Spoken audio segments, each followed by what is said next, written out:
So Matt, there's a lot going on in the property market at the moment. We've seen on the weekend that vacancy or auction rates are over 80% across the country. What's your take on what's going on in the property market at the moment?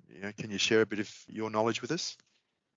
Certainly. I think what's happening is we're seeing the reaction to the record low interest rates that really came into play 18 months, 2 years ago. Like 2019 to a lot of people was a bit of a nothing year, but certainly in our world, there was a lot of changes and things introduced that really slowed the property market down. And then we've had COVID really dampen people's confidence. But as we're coming out of it, their confidence is there, and people are realizing that buying property at these low rates makes economic sense. It is cheaper to now, when you look at interest rates versus rent, to buy a place. So that is totally been reflected around the country in most property markets. In rural markets with COVID and people operating from home, they're also making a lot of lifestyle decisions. So it's quite a unique time because everywhere is sort of doing really well.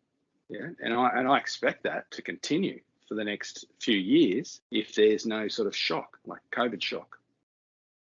Yeah, and I think that's actually an important point to reflect more about, if that's all right, Matt. I mean, I heard some stats in March that in Sydney, property house prices have really only just reached 2019 levels now, and unit prices are still a bit down. So not that Australia is all about Sydney, but you do see value in property still, and it doesn't seem to be crazy in terms of where the value sits at the moment.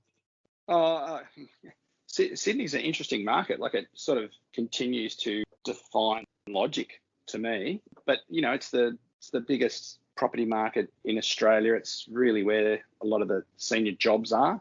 So I personally think that Sydney's overpriced, but that's just the way Sydney operates. So I expect it to go up. I expect people in Sydney to push prices up with these historic low rates. But I think eventually Sydney as a market, to me, has got to have an end. Like, it's ridiculous, the prices in Sydney. I see more opportunities in other markets from an investing perspective, where the yields are stronger and the entry price is a lot lower.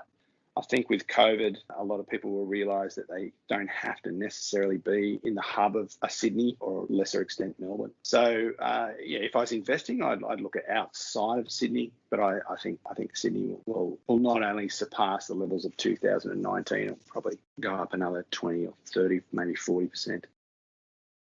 So Matt, people looking to go the next step in their property life, what should they do?